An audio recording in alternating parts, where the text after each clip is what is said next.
नवीन उच्च माध्यमिक विद्यालय की ऑनलाइन भौतिक विज्ञान फिजिक्स की क्लास में आपका स्वागत है। पिछले टॉपिक में अपन ने भौतिक राशियाँ और भौतिक राशियों में भी मूल भौतिक राशि का अध्ययन किया था। यानी भौतिक राशियों को अपन ने 3 भागों में डिवाइड किया था। पहला था मूल भौतिक राशि, दूसरा था व्युत्पन्न भौतिक राशि और तीसरा था पूरक भौतिक राशियाँ। तो मूल भौतिक राशि के बारे में अपन पढ़ चुके हैं, अध्ययन कर चुके हैं। अब जो दूसरी भौतिक राशि आती है उसकी यदि बात करें तो दूसरी भौतिक राशि होती है अपने पास व्युत्पन्न भौतिक राशि।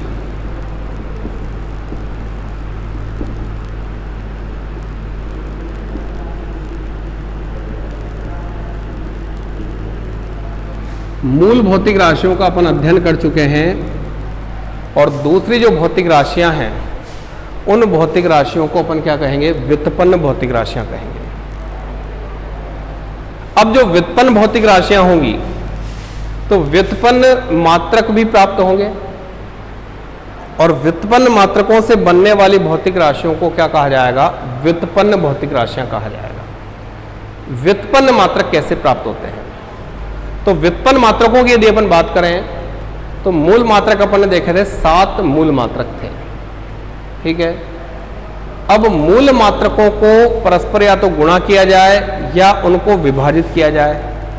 कोई भी 2 या 3 कितने भी मूल मात्रक ले सकते हैं और उन 2 या 3 मूल मात्रकों को परस्पर गुणा करें या उनको परस्पर विभाजित करें तो नए मात्रक जो निर्मित होंगे उन नए मात्रकों को क्या कहा जाएगा? व्युत्पन्न मात्रक कहा जाएगा।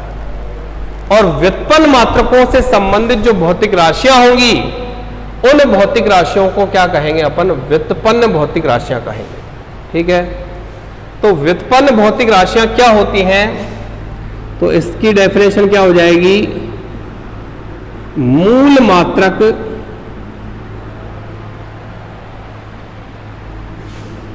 मूल मात्रकों को लें, कोई 2 या 3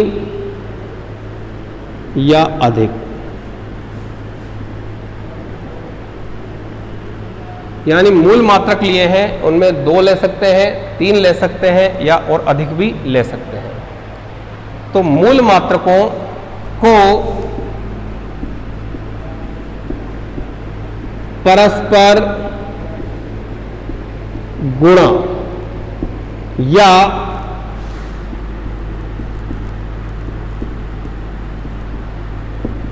विभाजित करने पर, यानी कोई भी 2 या 3 या और भी अधिक मूल मात्रक लें और उनको परस्पर गुणा या क्या करें? विभाजित करने पर प्राप्त नए मात्रक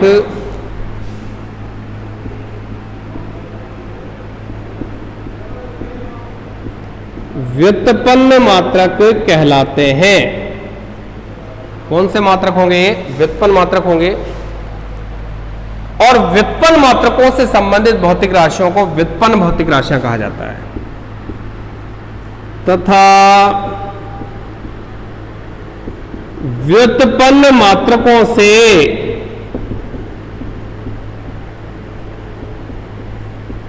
संबंधित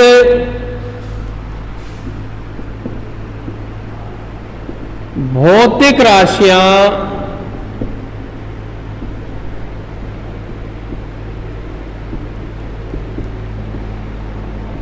व्युत्पन्न भौतिक राशियां कहलाती हैं, ठीक है। तो व्युत्पन्न भौतिक राशियों की परिभाषा क्या हो गई कि कोई भी 2 या 3 या और भी अधिक क्या लें? अपन व्युत्पन्न मात्रक लें, मूल मात्रक लें और उन मूल मात्रकों को परस्पर गुणा कर दें या उनको परस्पर विभाजित कर दें। तो परस्पर गुणा या विभाजित करने पर जो प्राप्त नई राशियां होंगी या नए मात्रक होंगे उन नए मात्रकों को तो व्युत्पन्न मात्रक कहेंगे और व्युत्पन्न मात्रकों से संबंधित जो भौतिक राशियां होंगी उन भौतिक राशियों को क्या कहा जाएगा? व्युत्पन्न भौतिक राशियां कहा जाएगा, ठीक है। तो ये हो गया अपने पास व्युत्पन्न भौतिक राशियों की डेफिनेशन। अब इसके एग्जांपल्स देखें कि व्युत्पन्न मात्रक क्या होते हैं, किस प्रकार से उनको व्यक्त किया जाता है।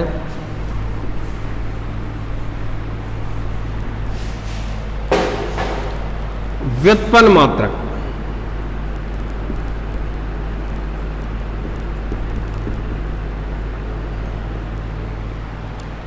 अब जैसे अपने पास लंबाई का मात्रक मीटर है और लंबाई का एक और मात्रक क्या है, मीटर है, ठीक है। तो व्युत्पन्न मात्रक में जो भौतिक राशि होगी, व्युत्पन्न भौतिक राशि, ठीक है। व्युत्पन्न मात्रक जो है अपने पास जैसे मीटर है और मीटर को मीटर से गुणा किया तो मीटर इंटू मीटर क्या हो जाएगा, मीटर स्क्वायर हो जाएगा। अब जो मीटर स्क्वायर से संबंधित भौतिक राशि होगी उसको अपन क्या नाम देंगे, क्षेत्रफल। इसको एरिया कहेंगे, इस वजह से इसको कैपिटल ए के द्वारा क्या करेंगे, दर्शाएंगे। वैसे भी देखें तो क्षेत्रफल का जो सूत्र होता है वो लंबाई गुणा चौड़ाई या भुजा इंटू कितना होता है, भुजा होता है।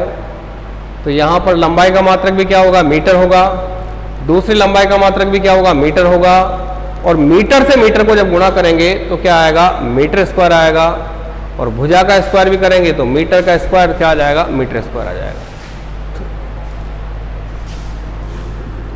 मीटर गुणा मीटर, यह आ गया मीटर क्यूब। यह होता है आयतन का फॉर्मूला।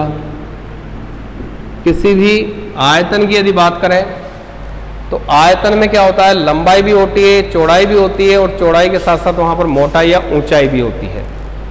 तो लंबाई का मात्रक भी क्या होगा, मीटर होगा, चौड़ाई का मात्रक भी क्या होगा, मीटर होगा, और ऊंचाई या मोटाई का मात्रक भी क्या होगा, मीटर होगा। यानी यहां से metre into metre into metre यदि करते हैं तो क्या आएगा, मीटर क्यूब होगा। और मीटर क्यूब जो होता है वो आयतन का मात्रक होता है, और आयतन को अपन क्या लिखते हैं, वॉल्यूम लिखते हैं।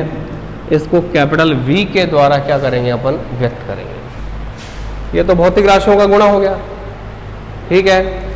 इसके बाद जैसे अपने पास है मीटर अपॉन क्या आया, सेकंड आया। मीटर में किसका भाग दे दिया, सेकंड का भाग दे दिया। मीटर किसका मात्रक है, लंबाई का। सेकंड किसका मात्रक है, समय का। तो लंबाई बटा क्या हो गया, समय। लंबाई को अपन दूरी कह सकते हैं, तो दूरी बटा समय। ये मात्रक किसका हो जाएगा, चाल का या वेग का मात्रक हो जाएगा। तो चाल को तो कहेंगे अपन स्पीड, और वेग को कहेंगे अपन वेलोसिटी। इसको अपन एस के द्वारा शो करेंगे। सिंबल दोनों का सेम ही होगा, इसका सिंबल क्या होगा, स्मॉल वी होगा, ठीक है। तो ये क्या हो गया अपने पास, मीटर प्रति सेकंड हो गया। इसके बाद मीटर अपॉन में क्या कर दिया, सेकंड का स्क्वायर कर दिया। मीटर अपॉन सेकंड स्क्वायर जो है ये यहां पर त्वरण का मात्रक होगा। तो मूल भौतिक राशि त्वरण हो गई। त्वरण को एक्सेलरेशन कहते हैं, इस वजह से इसको स्मॉल ए के द्वारा क्या करते हैं, व्यक्त करते हैं, ठीक है। तो ऐसे कई सारे मात्रक हैं, यानी कई सारे व्युत्पन्न मात्रक हैं। वैसे तो क्या होगा, 2 या 3 मूल मात्रक लें या और अधिक भी हो सकते हैं, उनको परस्पर क्या करें, अपन गुणा करें, या उनको परस्पर क्या करें, अपन विभाजित करें। तो उन मात्रकों को परस्पर गुणा करने पर या उन मात्रकों को परस्पर विभाजित करने पर, ठीक है, जो प्राप्त राशियां हैं वो मात्रक तो व्युत्पन्न मात्रक बन जाएंगे, और व्युत्पन्न मात्रकों से संबंधित भौतिक राशियों को क्या कहा जाएगा, व्युत्पन्न भौतिक राशियां कहा जाएगा। तो यहां पर यदि अपन ने देखा, जैसे मीटर स्क्वायर किसका मात्रक है, क्षेत्रफल का मात्रक है। मीटर क्यूब किसका मात्रक है, आयतन का मात्रक है। मीटर पर सेकंड किसका मात्रक है, चाल का या वेग का मात्रक है। और मीटर पर सेकंड स्क्वायर किसका मात्रक है, त्वरण का मात्रक है। तो ये यहां पर अपने पास क्या हो गए, व्युत्पन्न मात्रक हो गए। और इन व्युत्पन्न मात्रकों से संबंधित क्या हो गई, ये व्युत्पन्न भौतिक राशियां प्राप्त हो गई। यानी व्युत्पन्न मात्रक और व्युत्पन्न मात्रकों से संबंधित क्या हो गई अपने पास, व्युत्पन्न भौतिक राशियां यहां पर क्या कर ली अपन ने, प्राप्त कर ली, ठीक है। इसके बाद और भी कई सारे व्युत्पन्न मात्रक हो सकते हैं, कई सारी भौतिक राशियां हो सकती हैं। यानी प्रकृति में जितनी भी भौतिक राशियां हैं उनमें सबसे ज्यादा भौतिक राशियां कौन सी होती हैं? व्युत्पन्न भौतिक राशियां होती हैं। मूल भौतिक राशियां केवल 7 हैं, ठीक है, और जितनी भी अन्य राशियां हैं पूरक राशियों को छोड़कर, तो वो अन्य सारी की सारी राशियां कौन सी कहलाती हैं? व्युत्पन्न भौतिक राशियां कहलाती हैं। क्या कहलाती हैं वो? व्युत्पन्न भौतिक राशियां कहलाती हैं, ठीक है। तीसरी भौतिक राशि की यदि बात करें तो कई सारे हो सकते हैं, आगे अपन इनको पढ़ेंगे, जहां पर इनकी विमाएं अपन क्या करेंगे? ज्ञात करेंगे। तीसरा जो है इसमें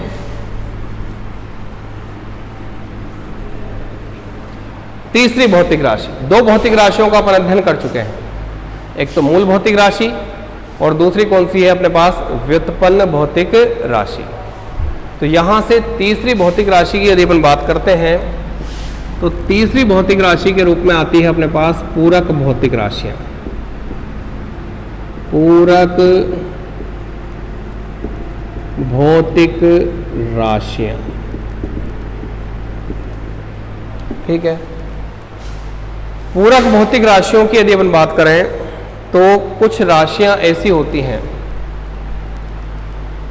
जो न तो मूल मात्रकों के द्वारा निर्मित होती हैं और ना ही व्युत्पन्न मात्रकों के द्वारा निर्मित होती हैं। यानी मात्र दो मात्रक ऐसे हैं जिनको ना तो पूरक मात्रकों की श्रेणी में रख सकते हैं और ना ही क्या कर सकते हैं अपन? व्युत्पन्न मात्रकों की श्रेणी में उनको रखा जा सकता है। तो उन मात्रकों को अपन क्या कहेंगे? पूरक मात्रक कहेंगे। क्या कहलाएंगे वो? पूरक मात्रक कहलाएंगे, ठीक है। जैसे पहला पूरक मात्रक जो हो गया,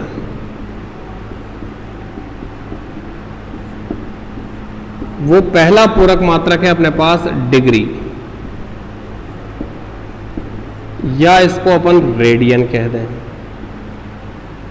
और दूसरा जो पूरक मात्रक है वो हो गया अपने पास स्टेरेडियन।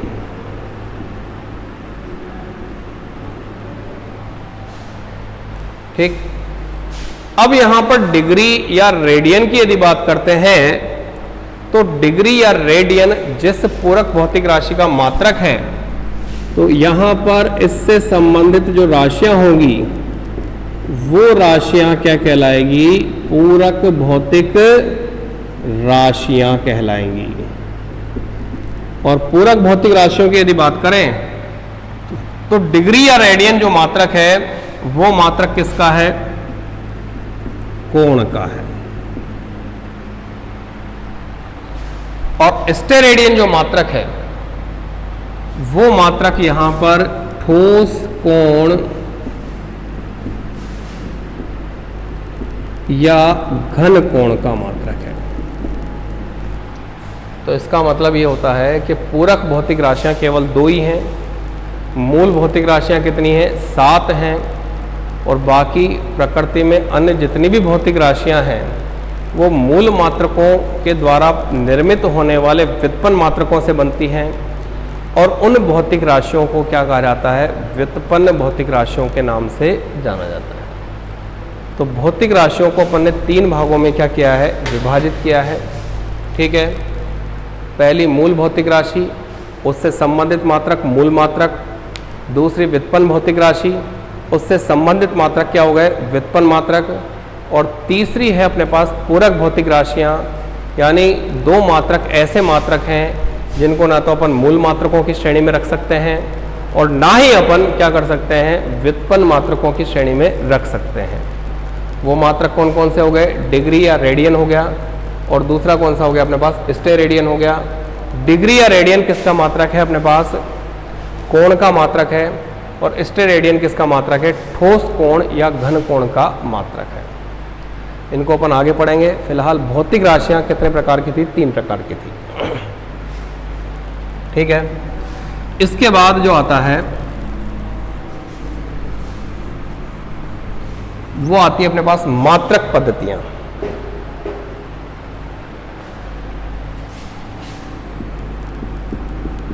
मात्रक पद्धतियां यानी भौतिक राशि चाहे कोई सी भी हो, उस भौतिक राशि का मापन किस पद्धति के अंतर्गत किया गया है। ठीक है, उस पद्धति को क्या कहेंगे अपन, मात्रक पद्धतियों के नाम से उनको जाना जाता है। ठीक है, मात्रक पद्धतियां मूल रूप से 3 भागों में इसको विभाजित किया गया है।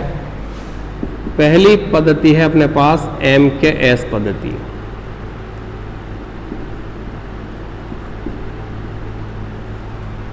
दूसरी जो पद्धति है वो है अपने पास CGS पद्धति, और तीसरी जो पद्धति है वो है अपने पास FPS पद्धति।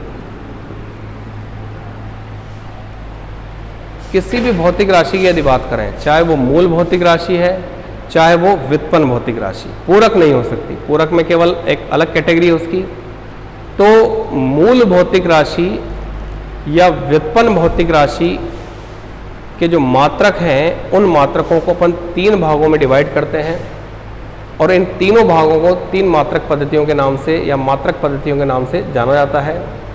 पहली MKS पद्धति, इसमें जितने भी मात्रक होंगे वो मात्रक SI पद्धति यानी सिस्टम ऑफ इंटरनेशनल यूनिट के मात्रकों के नाम से उनको जाना जाएगा।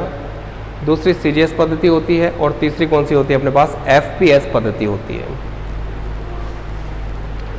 MKS पद्धति की यदि बात करें तो सबसे प्रचलित पद्धति MKS पद्धति ही है, और MKS पद्धति को अपन SI पद्धति भी कहते हैं, यानी सिस्टम ऑफ इंटरनेशनल जो यूनिट है उस यूनिट में जितने भी मात्रक हैं उनको परिभाषित जो किया गया है तो वो MKS पद्धति के रूप में ही उनको परिभाषित किया गया है। तो यहाँ पर यदि अपन बात करें MKS पद्धति की, तो MKS पद्धति में जो M होगा, कैपिटल M, ये कैपिटल M यहाँ पर मीटर को दर्शाएगा। ठीक है, कैपिटल K जो होगा ये कैपिटल K किलोग्राम को दर्शाएगा, और जो स्मॉल कैपिटल S होगा ये यहां पर सेकंड को दर्शाएगा। यानी ये हो गया M, ये क्या हो गया kg, और ये क्या हो गया अपने पास S हो गया। तो कंडीशंस क्या हो गई कि MKS पद्धति जो है उसमें M यहाँ पर मीटर को दर्शाता है, K यहाँ पर किलोग्राम को दर्शाता है, और S यहाँ पर किसको दर्शाता है, सेकंड को दर्शाता है।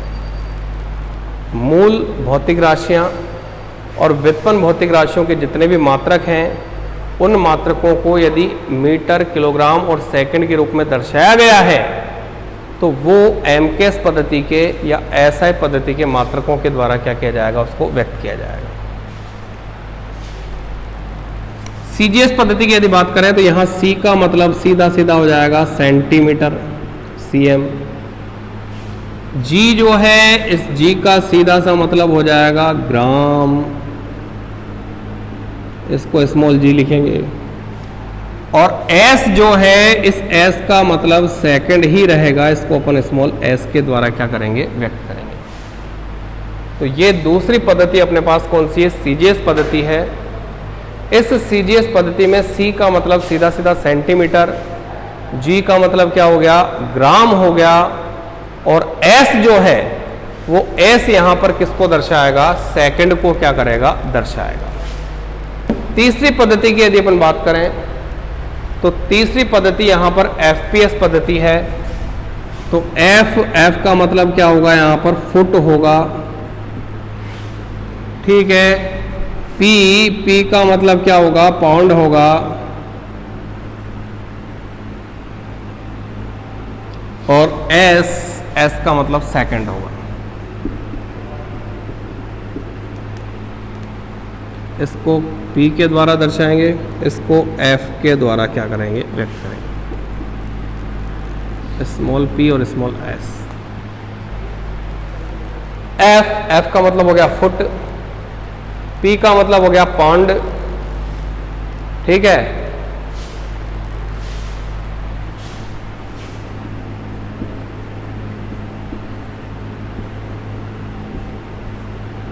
और S का मतलब क्या हो गया, सेकंड। तो ये तीसरी पद्धति है अपने पास, उस पद्धति का नाम क्या है अपने पास, एफपीएस पद्धति। तो एफपीएस पद्धति में एफ का जो संबंध होगा वो फुट से होगा, पी का जो संबंध होगा वो पॉइंट से होगा, और एस का जो संबंध होगा वो किससे होगा, सेकंड से होगा। तो मापन की अपने पास तीन पद्धतियां हो गई, एमकेएस, सीजीएस और एक कौन सी हो गई, एफपीएस हो गई। ठीक है, यहाँ पर एम का मतलब मीटर, के का मतलब किलोग्राम, एस का मतलब क्या हो गया, सेकंड हो गया। इसमें सी का मतलब सेंटीमीटर, सीएम, सीएम को अपन सेंटीमीटर लिखते हैं। जी का मतलब क्या हो गया, ग्राम हो गया, और एस का मतलब क्या हो गया, सेकंड हो गया। और तीसरे में एफ का मतलब फुट हो गया, पी का मतलब पाउंड हो गया, ठीक है, और एस का मतलब क्या हो जाएगा, सेकंड हो जाएगा। तो कंडीशन क्या हो गई कि यहां जो एम है मीटर वो लंबाई का मात्रक है, सीएम जो है सेंटीमीटर वो यहां पर किसका मात्रक है, लंबाई का मात्रक है, और फुट भी यहां पर किसका मात्रक है, लंबाई का मात्रक है। ठीक है, इसके बाद किलोग्राम की यदि बात करते हैं तो किलोग्राम किसका है, द्रव्यमान का मात्रक है, ग्राम किसका मात्रक है, द्रव्यमान का मात्रक है, और पौंड भी किसका मात्रक है, द्रव्यमान का मात्रक है। तीनों पद्धतियों में समय के मात्रक एक समान लिए गए हैं, यानी तीनों पद्धतियों में समय का जो मात्रक होगा वो समय का मात्रक क्या होगा अपने पास, सेकंड होगा। एफपीएस पद्धति का प्रयोग बहुत कम किया जाता है, अधिकतर अपन एमकेएस का या सीजीएस पद्धति का ही क्या करते हैं, अपन प्रयोग करते हैं। ठीक है, अब इसमें जैसे कुछ सिंबल्स हैं, किलोग्राम, ठीक है, किलोग्राम को ग्राम में कन्वर्ट कर सकते हैं। दूरी के मात्रक कौन कौन से हो सकते हैं, किलोमीटर हो सकता है, मीटर हो सकता है, सेंटीमीटर हो सकता है, या मिलीमीटर हो सकता है। ठीक है, उसके अलावा समय के मात्रक आवर भी हो सकता है, मिनट भी हो सकता है, या क्या हो सकता है, सेकंड भी हो सकता है। तो यहाँ पर इनको एक दूसरे में कन्वर्ट किस प्रकार करते हैं, तो वो इनमें एक रिलेशन है, और वो रिलेशन क्या है, उस रिलेशन को अपन क्या करेंगे, यहाँ पर ज्ञात करेंगे। ठीक है, तो यहाँ पर जो मात्रक हैं, द्रव्यमान के मात्रक हो, चाहे समय के मात्रक हो, चाहे दूरी के मात्रक हो, उन मात्रकों में एक संबंध यदि अपन देखें, एमकेएस और सीजीएस मात्रकों में संबंध, एफपीएस का प्रयोग बहुत कम किया जाता है। तो यहां पर एमकेएस जैसे द्रव्यमान का मात्रक क्या हो गया, किलोग्राम हो गया। ठीक है, तो यहां पर जैसे अपने पास क्या हुआ, पहला द्रव्यमान हुआ, द्रव्यमान का एमकेएस पद्धति का जो मात्रक है वो मात्रक क्या है अपने पास, किलोग्राम है, और सीजीएस पद्धति का जो मात्रक है वो मात्रक क्या है अपने पास, ग्राम है। तो इनमें संबंध क्या होता है कि 1 किलोग्राम में 1000 क्या होते हैं, ग्राम होते हैं, या इसको 10 की घात 3 क्या लिख सकते हैं अपन, ग्राम लिख सकते हैं। ठीक है, दूसरी चीज है अपने पास लंबाई। लंबाई की यदि बात करें तो एमकेएस पद्धति में लंबाई का मात्रक क्या है अपने पास, मीटर है, मीटर को अपन ने स्मॉल एम से दर्शाया। सीजीएस पद्धति में इसका जो मात्रक है वो क्या है अपने पास, सेंटीमीटर है, जिसको अपन ने सीएम नाम दिया। और एक अन्य जो मात्रक लंबाई का होता है वो अन्य मात्रक क्या होता है, किलोमीटर होता है। अन्य मात्रक में अपने पास किलोमीटर भी है, किलोमीटर के अलावा मिलीमीटर भी है। किलोमीटर को अपन km लिखते हैं, और मिलीमीटर को अपन क्या लिखते हैं, mm लिखते हैं। तो इनमें संबंध क्या होता है, 1 किलोमीटर में 1000 मीटर होते हैं, एक संबंध तो ये हो गया। 1 मीटर में 100 सेंटीमीटर होते हैं, दूसरा संबंध ये हो गया। 1 मिलीमीटर में 10 की घात -3 मीटर होते हैं, तीसरा संबंध ये हो गया।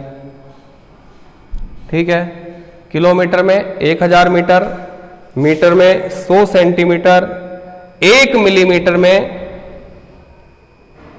यहां 10 की घात -3 क्या हो जाएगा, मीटर। तो ये यहां पर लंबाई के मात्रकों में संबंध हो गया। तीसरी चीज है अपने पास समय के मात्रकों के यदि संबंध की बात करें तो समय के मात्रक जो होते हैं, एक तो होता है आवर, एक क्या होता है, मिनट होता है, और एक क्या होता है, सेकंड होता है। आवर को अपन h के द्वारा, मिनट को अपन m के द्वारा और सेकंड को अपन s के द्वारा दर्शाते हैं। एक आवर जो होता है उसमें कितने होते हैं? 60 मिनट होते हैं। एक मिनट में कितने होते हैं? 60 सेकंड होते हैं। तो 1 आवर में कितने हो गए? 3600 क्या हो जाएंगे? सेकंड हो जाएंगे। तो 1 आवर का मतलब कितना हो जाएगा? 3600 सेकंड हो जाएगा। तो इस प्रकार से लंबाई के मात्रकों में, वो द्रव्यमान के मात्रकों में, लंबाई के मात्रकों में और समय के मात्रकों में क्या हो गया? परस्पर एक संबंध हो गया। तो इनमें किसी प्रकार की कोई समस्या यदि हो तो विद्यालय प्रबंधन से संपर्क करने का कष्ट करें। धन्यवाद।